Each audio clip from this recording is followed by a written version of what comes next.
Fala pessoal, beleza? Eu sou o professor Cisler, pulando de Geografia, e agora a gente vai falar alguma coisa sobre o território brasileiro, mais precisamente sobre os pontos extremos do Brasil.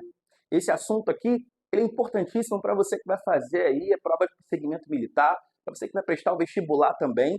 Permite a você um melhor conhecimento sobre o Brasil, sobre o nosso objeto de estudo aqui da geografia e também da história. Então, eu te convido a você não só pegar a explicação sobre esse vídeo e tudo que ele impacta, mas também você depois tirar aquela foto, aquele print do quadro no final da aula, eu vou deixar aqui para você, ok? Então vamos lá, sem mais enrolação, falar sobre os pontos extremos do Brasil. Primeiramente, o que são pontos extremos? Bom, falar sobre os extremos do Brasil é claro que é falar sobre as nossas fronteiras, mas eu coloquei aqui uma explicação mais direta sobre esse assunto. O que são os pontos extremos? São aqueles que demarcam os limites físicos extremos das nossas fronteiras brasileiras. A gente sabe que o Brasil é um país muito grande, tem mais de 8 milhões de quilômetros quadrados, e quando a gente fala de fronteiras, o Brasil tem uma extensão bem significativa. O Brasil já foi considerado o império dos trópicos. Mas, quando a gente fala de pontos extremos, a gente está falando até onde é o limite máximo do nosso território, que faz, não é, aquele nosso território ter um comprimento bem significativo, beleza? Então são os limites máximos que nós vamos ver aqui. E para você entender isso, você tem que ter aquele conhecimento prévio sobre a orientação espacial, a qual a gente fala sobre os pontos cardeais, pontos colaterais, a gente vai trabalhar eles aqui. Mas nesse momento, só os pontos cardeais, beleza? Então, os pontos extremos, eles vão demarcar os limites físicos mais extremos das fronteiras brasileiras. É até onde vai a máxima da delimitação territorial do país. Show de bola? Belezinha? Olha aqui, quais são os pontos extremos do Brasil? Nós temos aqui, ó, norte-sul, leste-oeste. A gente vai falando sobre cada um deles e posicionando para você poder observar, ok? Olha só, o ponto mais extremo norte do Brasil, ele vai ser o Monte Caburaí. O Monte Caburaí vai estar localizado aqui, ó, no estado de Roraima, beleza? Aqui nós vamos ter a maior delimitação a norte. Também pode aparecer em alguma prova, como a nascente do rio Ailã, também pode ser cobrado dessa forma. Mas Monte Caburaí é a melhor das denominações. Muita gente pensa assim, professor, mas eu achava que o ponto extremo norte do Brasil fosse o rio Oiapoque, porque eu já ouvi uma expressão do Oiapoque ao Chuí. O Chuí seria, no caso, o extremo sul do Brasil, Arroio do Chuí, que vai ficar aqui no estado do Rio Grande do Sul, perfeito? Mas, professor, mas não faz sentido. Roraima, Monte Caburaí, até o Rio Grande do Sul, Arroio do Chuí, e a expressão Oiapoque ao Chuí, aonde que fica? Bom, gente, até 1998, era considerado como o ponto mais extremo norte do Brasil essa regiãozinha aqui no estado do Amapá, que é a foz do rio Oiapoque, ou também poderia vir como Cabo Orange, que falava sobre essa máxima delimitação a norte do Brasil.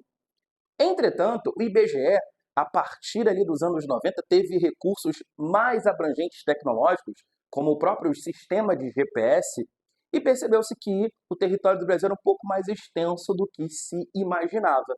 Então, até 1998, nós tínhamos a foz do rio Oiapoque, sim, como o ponto mais extremo norte do Brasil.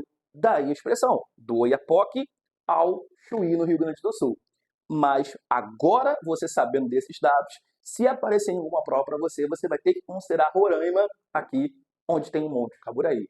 Beleza? Suavão?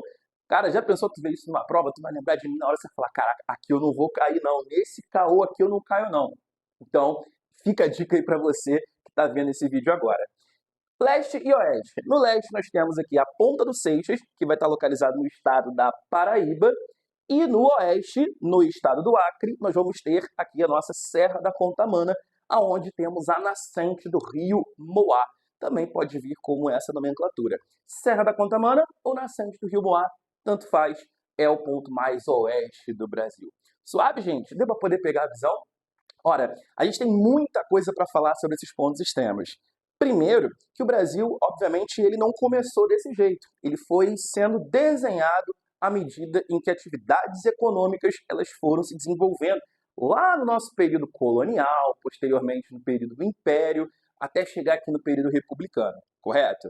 Se você parar para pensar, o limite máximo do território do Brasil no início ali do nosso descobrimento, ou melhor, nosso encontramento, foi o limite de Tordesilhas, o que mostrava que o Brasil era só um país que estava a leste dessa linha imaginária, desse meridiano imaginário.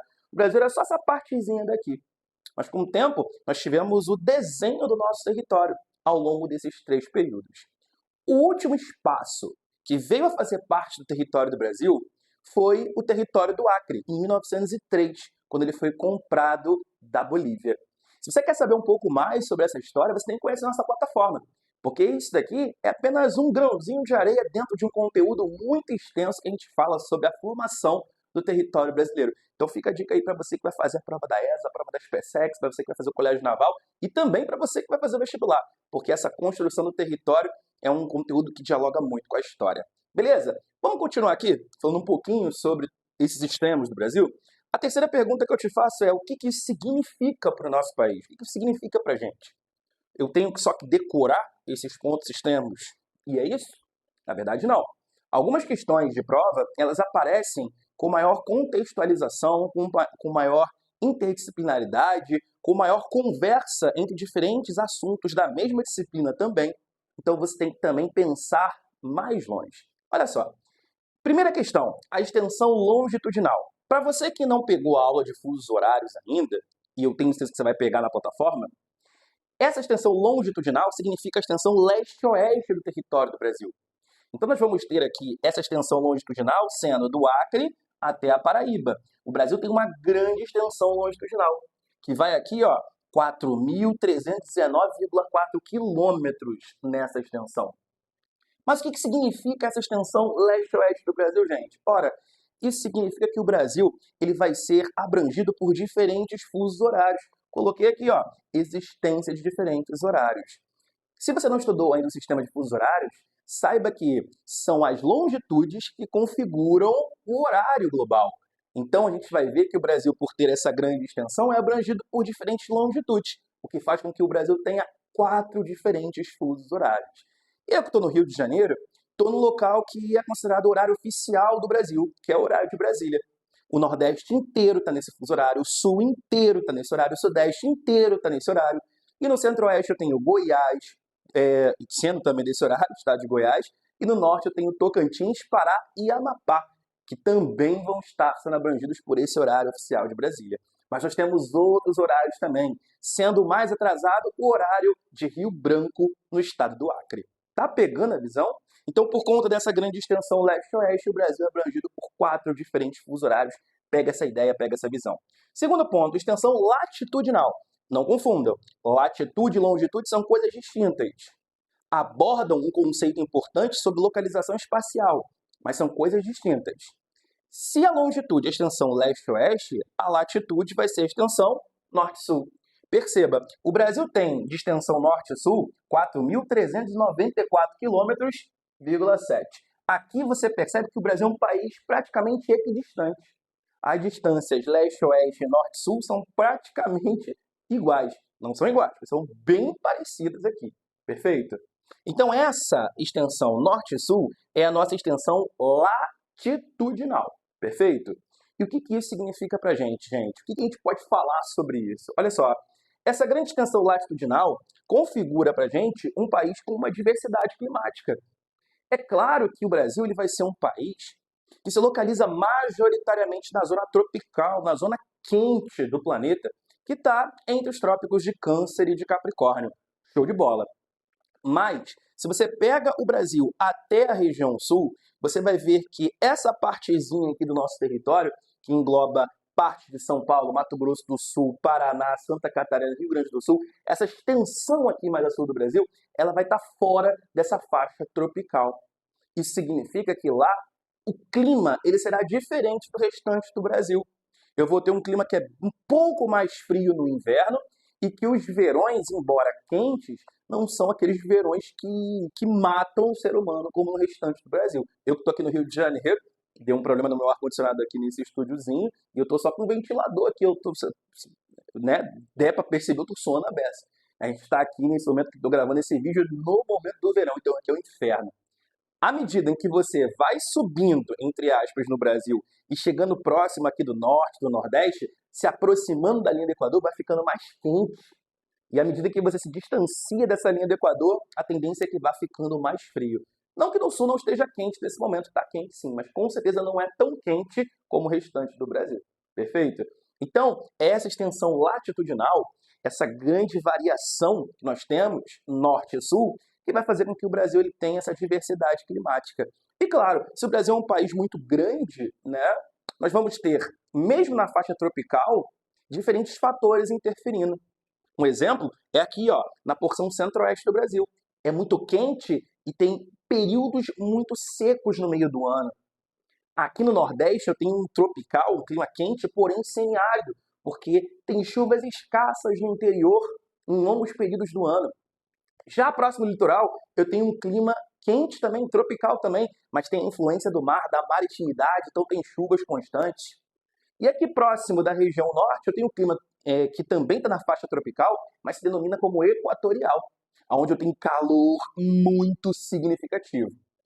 Agora, a umidade que vem de lá vem da Amazônia, entende? É um fator que interfere para aquela região ser muito úmida. Então, aqui eu estou te dando uma película sobre o assunto, mas se você quer saber mais, eu falo para você, tem nossa plataforma. Mas, para concluir, nossa extensão latitudinal configura a gente um país como grande diversidade climática. Segue comigo. Outro ponto importante, o que significa para o Brasil? Dimensões continentais. Então eu tenho extensão leste-oeste, norte-sul bem grande, 8 milhões de quilômetros quadrados. Na América do Sul nós somos o maior país, dominamos a grande massa continental desse território. Show de bola! Aqui no continente a gente só não faz fronteira com o Equador e Chile. Olha que loucura! Nós temos fronteiras com praticamente todos os países aqui da América do Sul. E por último, mas não menos importante, recursos naturais. Se eu tenho um território extenso, um território vasto, obviamente que eu vou ter também um potencial natural fortíssimo. E aqui eu gosto de falar, porque a gente às vezes esquece. O Brasil é um dos países mais ricos do mundo quando a gente fala de questão natural. Temos rios que são, na maioria do território, perenes. Nós temos uma vegetação diversificada com 9 complexos fitogeográficos distintos. Aqui nós vamos ter também uma disponibilidade de recursos minerais significativos. Tem a ver com a geologia, obviamente, isso. Mas é claro que quanto maior o seu território, maior é a abrangência dessa característica geológica. Enfim, a gente pode perceber que o Brasil é um país riquíssimo quando a gente fala do ponto de vista natural. E tudo isso tem a ver com a nossa extensão territorial do país. Se você gostou do vídeo, deixa o seu like e eu espero que você esteja entendendo esse conteúdo. Fico por aqui, tamo junto, o quadro é seu, um grande abraço.